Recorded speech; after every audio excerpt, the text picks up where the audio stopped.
There are scammers in every country in the world, and it's been happening since the dawn of time.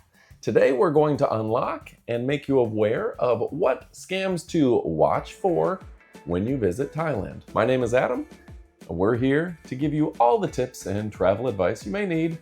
So go ahead and click that subscribe button and click the notification bell for even more. Today, we're looking at scams in Thailand, and the first one, it's going to be the old hug scam. What is the hug scam? Well, let me go ahead and tell you a little bit about it. I've seen this one several times. It's outside of bars. If you're on a walking street, walking around Thailand, and say a girl or lady wants to give you a hug, they will come in and reach in your jacket, okay? Particularly in colder weather, well, they'll come in and kind of reach around.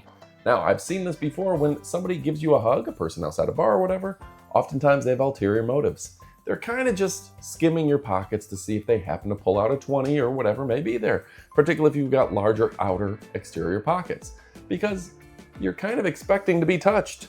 You're getting a hug, and those hands can easily slip in. Anytime somebody is touching you, be very careful. But the hug scam is a real thing, and if you're walking and somebody's like, hey, and they give you a hug, be very careful that you leave with the change that was in your pockets. And that's very easy to never even notice. You got a hug, somebody's hand kind of goes in, maybe it pulls out a 20, maybe it pulls out a 10, maybe it pulls out some change, maybe it pulls out your phone. Be careful of the hug scam. Number 2, tuk tuk to the wrong place. I've fallen for this one myself. I've talked about it before, but in Thailand, someone will say, hey, where are you going? And you'll say, oh, we're going down to the temple, the ferry, the this, the that. Oh, okay, I'll give you a very cheap tuk-tuk ride. I'll give you a very cheap taxi ride. I'll take you there for 100 baht, 30 cents. I'm like, oh, well, that seems fair. It's better than walking. Sure, you get in, but they don't take you where you want to go. They take you to the wrong place. They take you to a shop where they get a commission. They take you to, if you want to go to your ferry, they take you to a ferry where they get a commission. And oftentimes, because they get a commission, those prices are exorbitant.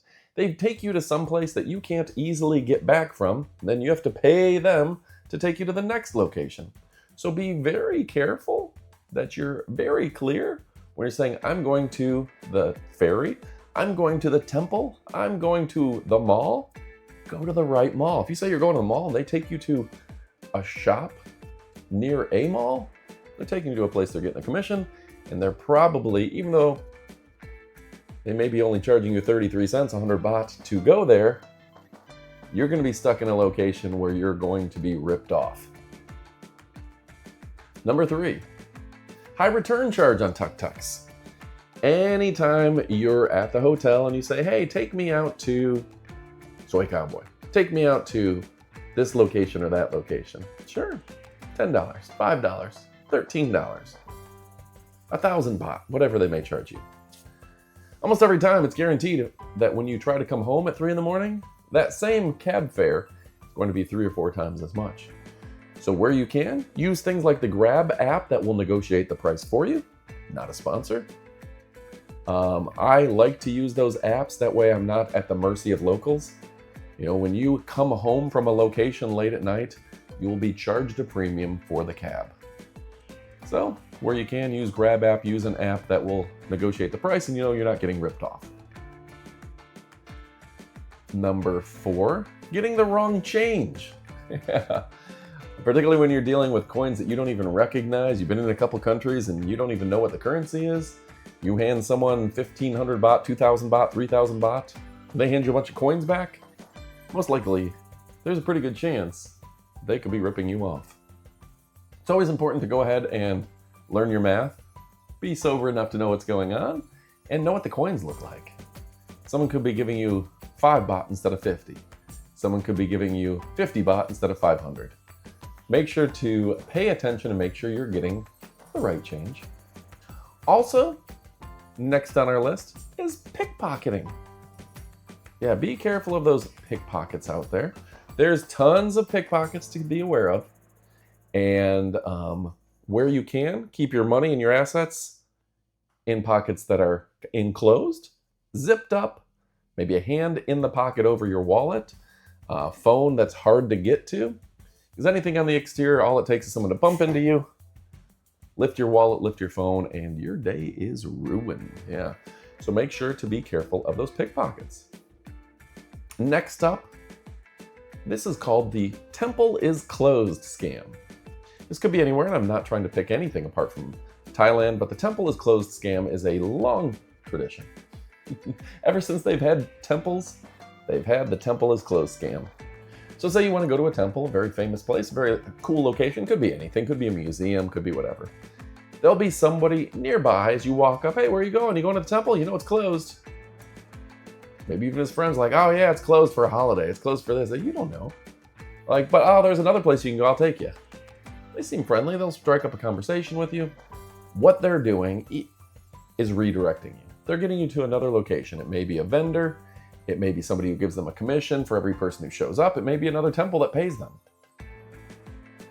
It's very common that someone before you get there, or even right at the door, will be like, I'm sorry, it's closed today. They're at capacity. There's no way you can get in.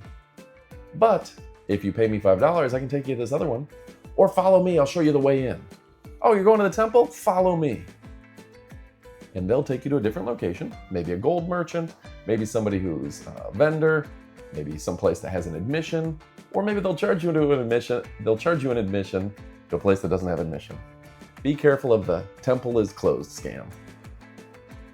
Tied in with the temple is closed scam, oftentimes the people that will tell you, follow me, the temple's closed, but I got a really fun place for you to go. Oh, okay, I'll try it. Sure, why not? I'm on vacation. They'll take you to a place that sells gold or artifacts. That could be in Egypt, that could be in Turkey, that could be in Thailand. And oftentimes those artifacts for tourists are fake, okay? You see something that looks like, oh, this is an old blah, blah, blah. This is an old axe. This is an old this. This is an old Buddha. Sometimes they'll just take a ceramic ceiling tile that's 20 years old, recarve it, and sell it to you for a couple $100s. Be very careful. Fake gold, fake diamonds, fake artifacts are a common tourist scam in any country. If somebody says they're selling you something thousands of years old for a couple $100s, not only would it be illegal to probably buy it, it's probably not real. So be careful. Also, Thailand, I don't know if you'd call this a scam. Bar games, they're a scam. Oftentimes you walk up to a bar and a girl will be like, you want to play Connect 4, buy me a drink? Sure. What you don't realize is she's probably really good at whatever game that is. Sometimes it's hammer and nail into a board, that's a game there. Sometimes it's drop the ring into a hook. Sometimes it's Connect 4 or different bar games. They've got a Yahtzee type of game they play. The girls are usually very good at it. They played it all day for years. You don't know how to play the game. And when you lose, they will charge you for a drink. That is a girl drink, not a regular price beer for $2. It'll be some girl drink for $20. Oftentimes, they'll play dumb and be like, no, no, no, I meant you buy the bar around. Or you buy all the girls. Because several people will crowd around you then. And when you inevitably lose, you will be spending $20 to $100 on drinks. So be very careful. You might just be like, oh, there's a girl talking to me. Sure, I'll play Connect 4 with you. And before you know it, you lose. And she's like, oh, you owe me a drink. Be very careful of bar games. Buy me a drink. Also, the term, buy me a drink. Be careful. Girl drinks in bars are more expensive than your drinks. Oftentimes, if you don't ask how much is the drink, it may be a $20 drink. I've seen this many occasions. Not all bars are crooked, but there are a few people that are crooked. Where is, will you buy me a drink? How much is a drink? $5? $10? Okay. Then the mama-san or the bartender or the waiter comes out and they've got a round of shots for everyone at your table. Everyone quickly does a shot before you can object. And then they bring you a bill for $100. Just be careful of the buy me a drink to ask the price and who's going to be drinking, okay? Also be careful of your bar tabs. That's definitely a scam. I like to pay as I go. Yes, I would like a round of drinks for me, Amy, and my friend here. How much will that be? $14? Cool. 2,000 baht? Whatever. Like whatever it may be, fine. But if you wait to the end of the night to settle up, you're going to have no proof, no way to dispute, and your bar tab is probably going to have a lot of extra drinks on it. So just be careful. I pay as I go and don't run a tab when it's a bar I don't know.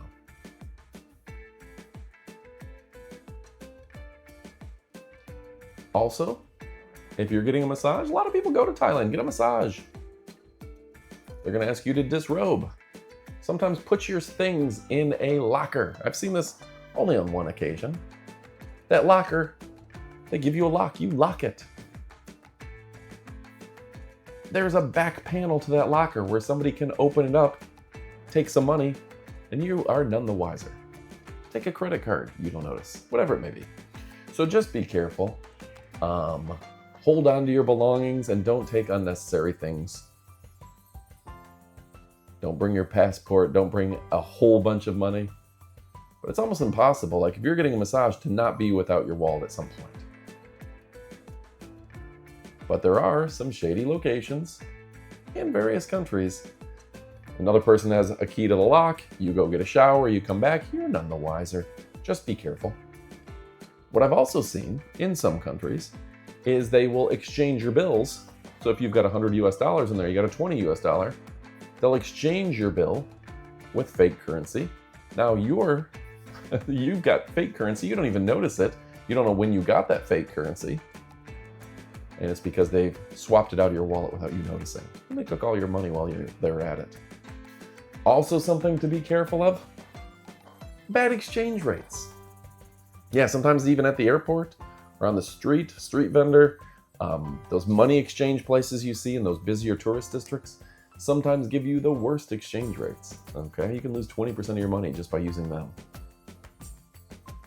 What I like to do, Thailand is loaded with 7-Elevens, and you can use the ATM there. You do pay an ATM fee, but the official ATM inside the 7-Eleven usually gives you a fair exchange rate.